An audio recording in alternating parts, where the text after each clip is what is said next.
Assalamualaikum everyone. Hari ini saya akan share cara kami install a waste disposer dekat our IKEA kitchen sink dengan bermodalkan RM250 sahaja. Yup, you heard that right. Saya beli the waste disposer time 12.12 dekat Lazada. Tolak store voucher, Lazada voucher dengan coins juga, all in price RM257 sahaja, including shipping.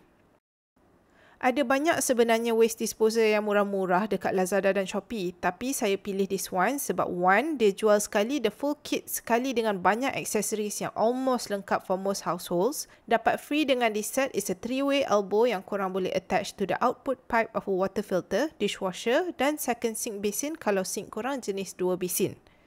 Jadi, it is very DIY friendly dan kitorang tak payah nak pening kepala nak kena cari the parts sendiri. Second reason is that this waste disposer ada 1 year warranty juga. Third reason is dia include sekali dengan an air switch. Since kita orang tak pernah plan for this, memang tak pernah buat any switch dekat area sink to turn on and off the disposer. Lagi selamat pun bila pakai air switch sebab there will be no risk of electric shock dan air switch ni pun kami boleh build into the countertop terus. This waste disposer hanya setengah horsepower, it's more than powerful enough for our use. Dah lama sebenarnya kami tak buang any food waste dalam tong sampah. For a few years, kami compose our food waste melalui our DIY food digester yang kami tanam dekat belakang rumah.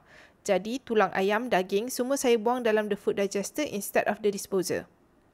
One major reason kami tak buang food waste dalam tong sampah is that area rumah kami ni banyak anjing liar dan babi hutan yang suka geledah tong sampah. Lori sampah pun datang tak tentu masa, kadang-kadang awal pagi dah datang, kadang-kadang tu tak datang langsung. So, back to the installation, bila korang unbox the waste disposer, the disposer itself dah ready assembled.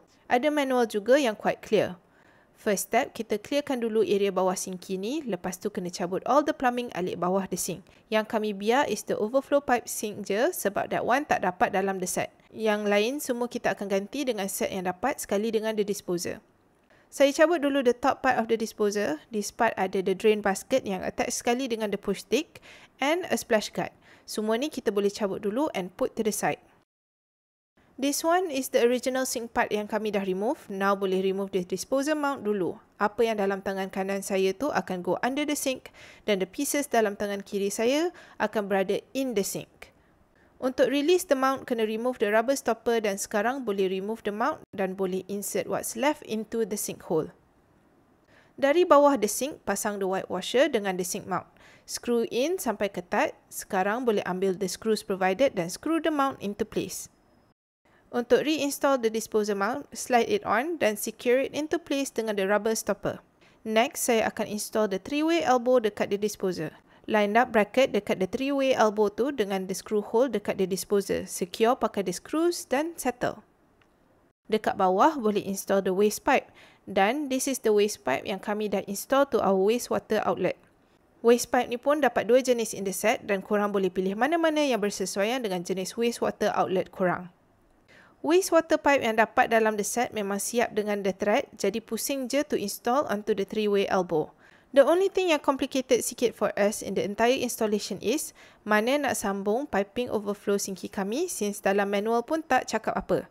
Dekat this part of the disposer ada this pipe yang tak berlubang. Kami buat the assumption je yang this is for an overflow pipe.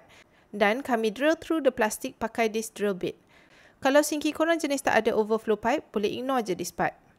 Lepas tu kami basically just reassemble the disposer ikut turutan kami take it apart tadi. Kami buang getah dekat the grinder dulu, lepas tu kami install the main motor to the disposer mount terus. Kena rotate sampai lock dan secure pakai the bolts. Kami decide untuk position the overflow part tu alik kiri instead of belakang sebab kalau dekat belakang angle pelik sangat. Kami kena prioritize 3-way elbow atau the output plumbing work alik kanan sebab ada outlet dishwasher dekat situ. Additional RM12 modal installation tu kami spend dekat sini. Sebab kami kena beli some additional elbows, pipe dan gum PVC untuk connect the overflow pipe dengan the disposer.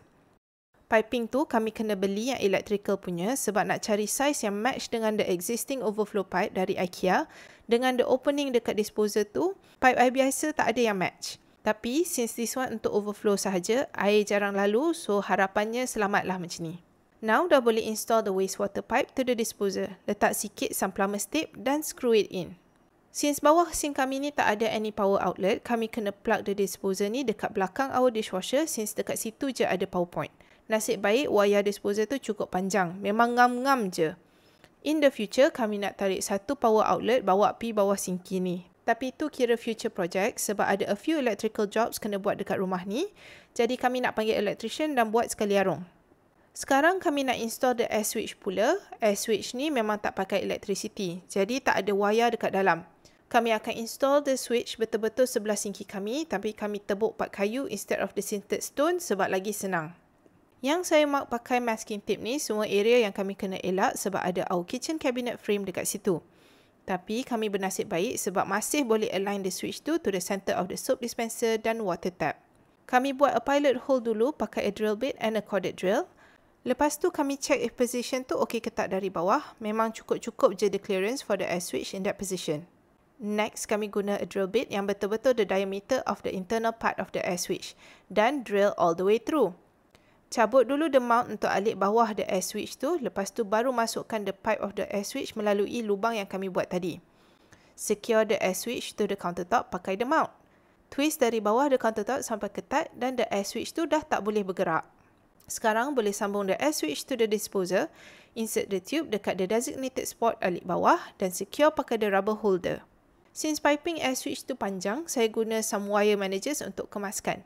This ones dapat free rasanya tapi dia jenis stiker. Jadi saya tebuk lubang dan install pakai skru. Saya guna the existing holes dekat the cabinet je terus. Yang selebihnya saya guna a velcro wire manager supaya the piping is off the cabinet floor. And that's it. Rasanya kami ambil masa dalam 3 jam overall untuk install.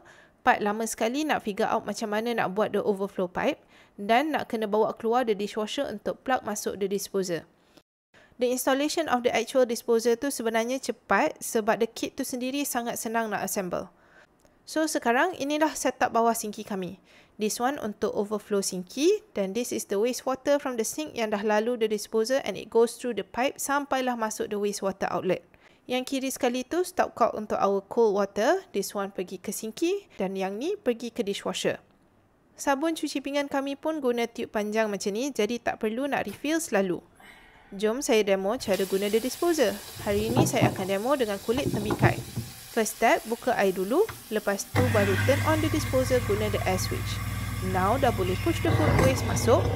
Boleh dengar bila the disposer dah sudah grind the food. Lepas tu biar air dan the disposer tu on dulu for at least 5 seconds. Lepas tu boleh tutup.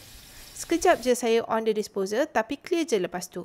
Kami dah pakai dalam 1 month macam tu dan both me and Aizat happy betul with this purchase. Sinki kami sentiasa bersih now dan tak perlu nak clear the sink basket banyak-banyak kali sehari. Dan kami ada an alternative of disposing food waste bila food digester kami perlu a break.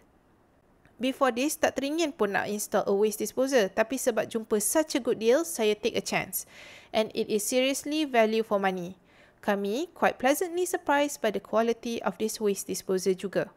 Saya share the link to the disposer dalam my descriptions dan saya akan pin juga dalam the comment section below. Kalau korang ada any questions, boleh comment down below dan insyaAllah saya akan get back to it as soon as I can. Thanks for watching everyone. Till next time.